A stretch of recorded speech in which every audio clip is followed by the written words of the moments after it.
I kept a secret from my fiancée for 6 weeks before our wedding. What I mean is, I knew something she didn't know I knew, and I sat with it every single morning over my coffee and watched her move around my kitchen like everything was fine. She thought it was. I let her think that. The reason I did is the part I'm still working through. My name is Russell Hadley. I'm 63 years old. I spent 31 years as a building inspector for Calhoun County in central Tennessee, and I retired 2 years ago to a small house on Kessler Road with a vegetable garden. I'm still learning how to keep alive, and a chocolate lab named Bo, who has no respect for the tomatoes. I have 2 adult sons from my first marriage, Derek, who lives in Nashville, and Marcus, who moved to Portland 8 years ago and calls every Sunday without fail. Their mother, Carol, passed from ovarian cancer in 2014. I was with her for 28 years, and when she went, I thought that was the last time I'd ever be someone's husband. I tell you that not for sympathy, but because it matters to what I almost walked into. My flaw, and I'll put it right here at the front so you're not waiting for it, is that I confuse composure with character. If a person carries themselves with dignity and never raises their voice and seems to have everything sorted, I take that as evidence that they are sorted. I have learned, at 63 years old, that those 2 things have almost nothing to do with each other. Her name was Beverly Marsh. She was 58. She came into my life through the most ordinary door imaginable, a church potluck in October, 2 years ago, at First Methodist down on Greenbrier.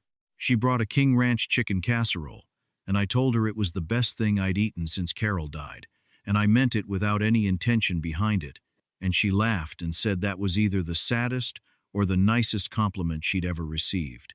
We talked for 2 hours, standing beside a folding table. She was composed in a way I found immediately comfortable, quiet without being cold, careful with words in a way that felt like respect for language, not like concealment. She told me that first night that her parents were gone. Both of them. Her father from a stroke 8 years ago, her mother from a fall 2 years after. She said it plainly, with her hands folded, and I said I was sorry. And she said, "It was a long time ago, and that was the end of it." I nodded. I moved on. I am telling you now what I should have asked then. We dated through the winter and into spring. Beverly was warm with people in a way that caught my attention.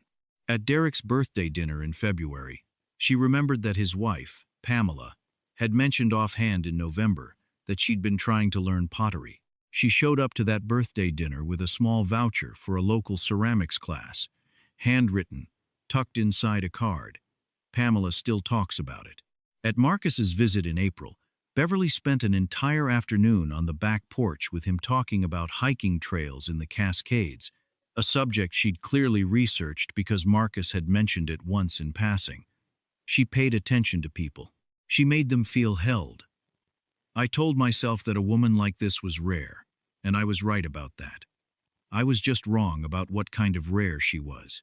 I proposed in June, at the overlook on Ridgetop Road where Carol and I had watched a dozen thunderstorms roll in over the valley. That part felt complicated in ways I won't fully explain here, but Beverly cried, and I believed her tears, and I believe them still. Some of what Beverly felt was real. That doesn't excuse what she'd built around the real parts. We set the date for late October. We wanted something small, 40 people at most. The back garden of a restored farmhouse outside of Franklin. Beverly took over the planning with an efficiency I admired. She had spreadsheets. She had color-coded timelines. I was working part-time for a friend's inspection company then, covering 4 counties, and I told Beverly I trusted her to manage the vendors, and she said she appreciated that, and that was the handshake. I signed checks when asked. I didn't ask what they were for because I believed I didn't need to. In August, something small happened that I didn't understand until September. I was in Beverly's house on a Saturday afternoon, fixing a leaking pipe under her bathroom sink. I'd been a building inspector for 3 decades. Small repairs are in my bones, and her phone was on the counter beside the door. I wasn't looking at it. It lit up with a message, and I saw the preview without reaching for the phone. The name in the contact was Hal, and the preview said, "Bev, the walker is broken. Mom can't get to the bathroom without it. Please call." I remember thinking Hal was probably a neighbor, maybe a friend. I remember thinking I would mention it to Beverly and she would explain. I didn't mention it. She came back into the hallway before I found a way to bring it up naturally, and then we went to dinner, and I forgot about it until 6 weeks later. The accident of discovery, when it came, was so ordinary I almost missed it. It was a Tuesday afternoon in late September. I was driving back from an inspection in Lewisburg, and I stopped at a pharmacy in Columbia, not my usual pharmacy, just the nearest one to pick up a prescription refill. I was waiting at the counter, and a man in his late 60s came in, moving slowly with a cane, and the pharmacist behind the counter called out, "Mr. Aldridge, I've got your wife's prescription ready." The man nodded and turned to say something to the woman beside him, and she said, quietly but clearly, "Hal, while we're here, we need to ask about Gloria's blood pressure medication, too. She ran out 3 days ago, and Beverly still hasn't called the doctor back." Hal, Gloria, Beverly. I stood at that pharmacy counter and something rearranged itself inside me without permission. I watched the man, Hal, set his cane against the counter and say something I couldn't hear, and the woman shook her head with the particular weariness of someone who has been shaking their head about the same thing for a long time. I paid for my prescription and sat in my truck in that parking lot for 20 minutes. Then I got out and went back inside. The man and woman were still at the counter. I walked up to them the way you approach strangers when you're not sure you have the right to, and I said, "Excuse me, I'm sorry to bother you. I heard you mention Beverly. I'm wondering if you might mean Beverly Marsh." The woman looked at me. She was perhaps 70, small and sharp-eyed, with the kind of face that has made a life out of noticing things. She said, "Yes. Do you know her?" I said, "She's my fiancée." The man, Hal, turned from the counter. He had kind eyes set in a tired face, and the expression he wore when I said those words was not surprise. It was something closer to grief and something closer to relief, in proportions I couldn't immediately measure. The woman's name was Shirley Aldridge. She was Beverly's mother's oldest friend, and she and Hal had been checking on Gloria Marsh, Beverly's mother, for going on 14 months. Ever since Gloria had moved into a small assisted living facility called Meadow Crest on the other side of Columbia, 45 minutes from Beverly's house in Franklin, and 47 minutes from mine. Beverly's mother was alive. She had been alive all along, not gone, not passed from a fall 2 years after her husband. Alive, 78 years old, with moderate dementia and a broken walker and a blood pressure prescription that had run out 3 days ago. Beverly's father, Raymond Marsh, had in fact died. That part was true. He'd died 4 years ago, not 8, and not from a stroke. He'd died in this same facility, Meadow Crest, after a long illness, and Beverly had placed him there, and then placed her mother there afterward, and had told Shirley and Hal that she was handling everything.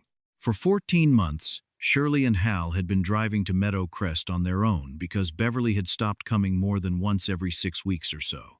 Staff had called Beverly twice about medication lapses. Beverly had said she would take care of it. The walker had been broken for 11 days. I asked Shirley one question before I left that parking lot. I asked if Gloria's care bills were being paid. Shirley said she didn't know the details. But she said the facility had called her once because Gloria had listed her as an emergency contact, asking whether Beverly Marsh intended to renew the annual care agreement, which was coming due. I said, "Thank you." I shook Hal's hand. I drove to Meadow Crest. I want to describe that drive for you, because it was 23 minutes, and every one of them had a different feeling in it. The first few minutes were disbelief, the genuine kind, where you replay a sentence and check for another meaning. Then came a different kind of quiet, the kind that settles in when you realize there is no other meaning, and you've known that since the pharmacy, and your mind was just being polite by offering you the disbelief first. Then, somewhere around the 15-minute mark, while I was crossing the bridge over the Duck River, came the feeling that I am still the hardest to name. It wasn't anger. It was something more like clarity, the kind that arrives without kindness, that doesn't ask whether you're ready for it. I pulled into the Meadow Crest parking lot at 4:17 in the afternoon. The facility was modest, but clean. A long single-story building with window boxes that had been planted with flowers that were just past their peak. I told the woman at the front desk that I was there to see Gloria Marsh, that I was her daughter's fiancé, and that I believed there may have been a problem with her walker that needed attention. The woman looked at me for a moment longer than a standard look, the way people look at you when they've been hoping someone would walk through the door and say exactly those words. Gloria Marsh was in a room at the end of the east hallway. The door was open. She was seated in a chair by the window with a book in her lap she wasn't reading, looking out at the parking lot. She was small, with white hair pinned back, and she wore a cardigan with a tissue tucked in the sleeve. And when I knocked on the open door, she looked up at me with an expression of pure, unguarded hope that hit me somewhere I was not prepared to be hit. I told her my name. I told her I was the man marrying her daughter. She said, Beverly mentioned she'd met someone. Just that. 3 months before a wedding, Beverly had mentioned to her mother that she'd met someone. I sat with Gloria for an hour and 15 minutes. The walker situation had not been addressed. One of the front legs had a cracked joint and had been reported to the family contact, Beverly, twice. Gloria had been mostly managing without it by holding the furniture. She showed me where she'd been doing it. The path from her chair to the bathroom was a study in careful improvisation, her hand moving along the dresser edge, then the wall, then the doorframe. Before I left, I found the floor supervisor, a calm and direct woman named Patricia Hines, who had been managing the East Wing for 6 years. I told her who I was. She told me what she was able to tell me. Beverly had financial power of attorney over her mother's accounts. The power of attorney had been granted when Raymond was still alive and in rapid decline, 3 years ago.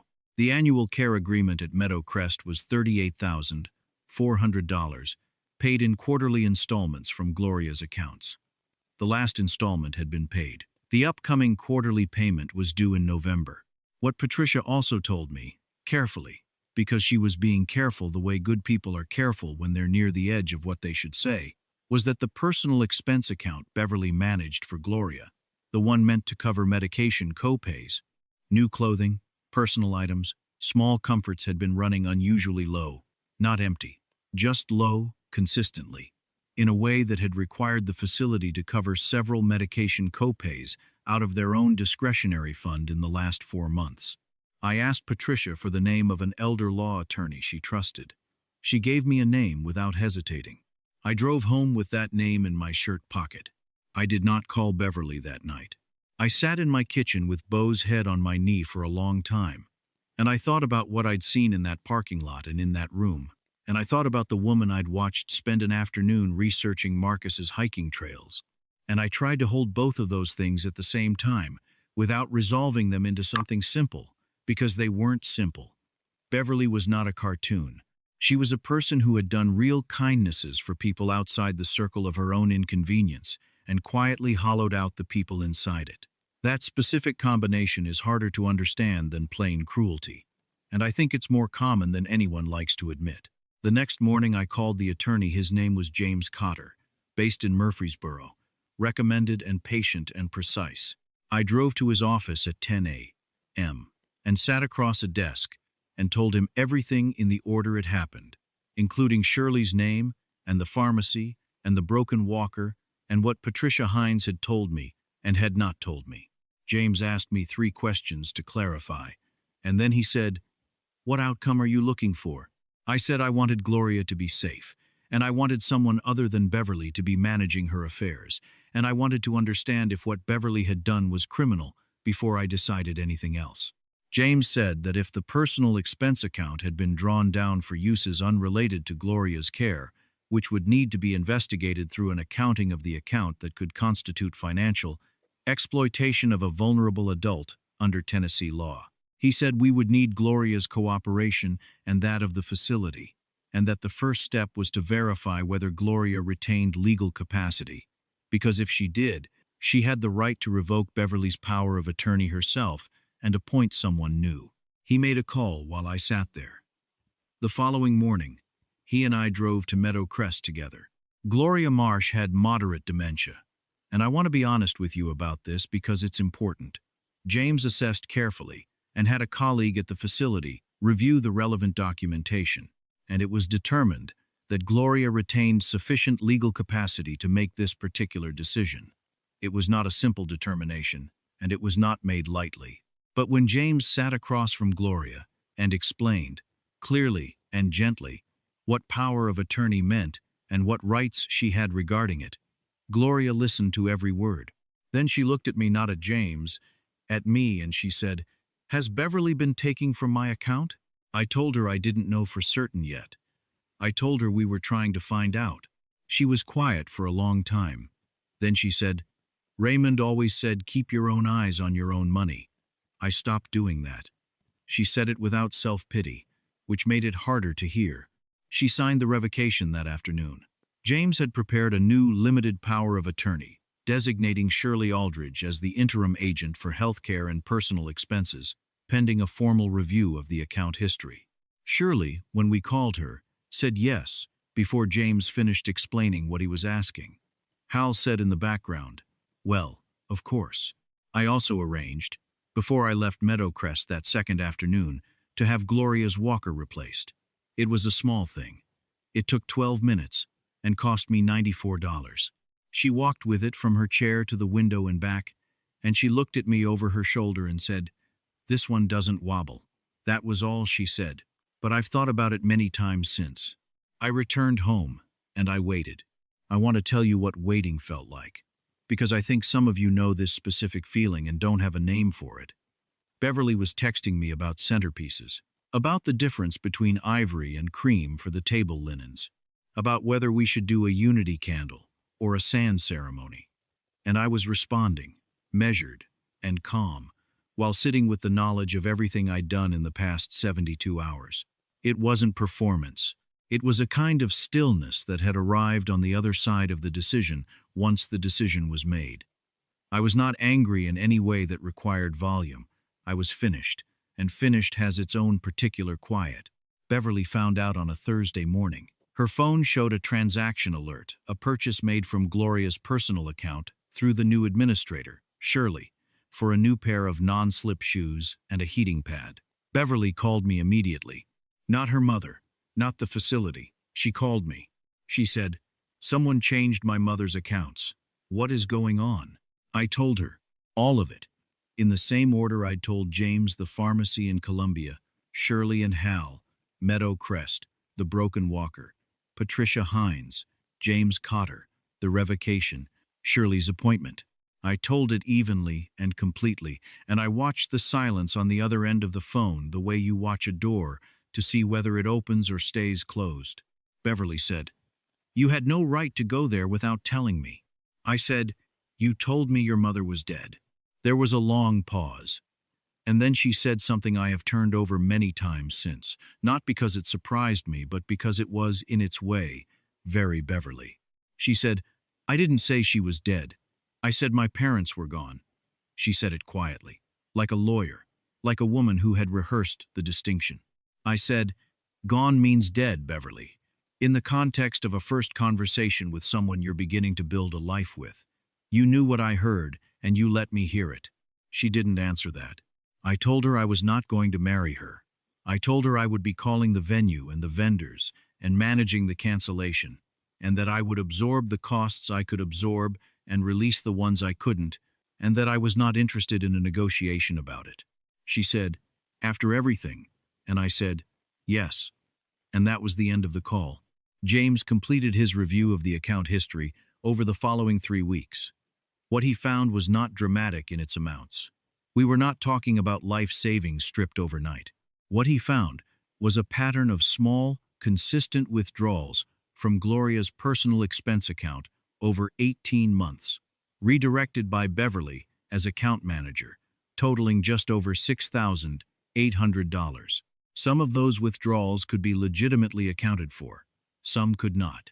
James filed a report with Adult Protective Services in Maury County. I do not know what came of it legally, and I made a deliberate decision not to keep tracking it, because I realized at some point that measuring Beverly's consequences was not the same thing as recovering from her, and I only had enough attention for one of those. What I do know is this. I attended Gloria's 79th birthday in December at Meadow Crest. Shirley organized it. She brought a coconut layer cake because Gloria had told her once, years ago, that coconut cake was what her own mother made for special occasions. The room had streamers, the cheap kind from a party store, and there were 9 people there, including me. Gloria was wearing a new blue cardigan that Shirley had picked out, and she had her walker beside her chair, and she recognized me when I came through the door, and she said, "Russell, you came," like she'd expected it, like it had been on the calendar. Derek came with me. I'd told him the whole story on the phone the week after I ended things with Beverly, and he'd been quiet through most of it and then said, "Dad, I'm glad you found out." Marcus called that same night from Portland, which meant he'd already talked to Derek, and he said, "Are you doing okay?" And I said I was getting there, and he said, "You're still you, Dad. That's the thing." I didn't know I needed to hear that as badly as I did. Beverly never came to Meadowcrest after the revocation, not that I know of, not that Shirley mentioned. Whether she stayed away out of guilt or calculation or her own private version of shame, I can't say. I think about the night at the potluck sometimes. The composure, the casserole, the 2 hours by the folding table. I still believe that some of what she showed me was genuine. I think that's actually the most useful thing I can carry out of this, not the anger, which came and went, but the understanding that genuineness and goodness are not the same quality. A person can be genuinely charming, genuinely attentive, genuinely skilled at being loved, and still be doing something they don't have the courage to look at directly. I go to Meadowcrest most Sundays now. Sometimes I bring Bo, because it turns out the facility has a loose policy about well-behaved dogs, and Gloria lights up in a way that makes every bit of the drive worth it. She calls him "that big brown dog," even though she knows his name, and I think she might be doing it intentionally because it makes everyone in the room smile. Last month she asked me, in a clear moment between thoughts, whether I was lonely. I told her I had her and Bo and the tomatoes and 2 good sons. She nodded, like that was a satisfactory accounting. The ring, my mother's ring, which I'd had cleaned and resized before the proposal, is in a small wooden box on my dresser. Derek's oldest, my granddaughter Nora, is 11. When I proposed to Beverly, I told myself someday that ring would go to Nora. It still will. The story attached to it will be different than I imagined, but I think when Nora is old enough to hear it, she'll understand that the ring arrived at her clean.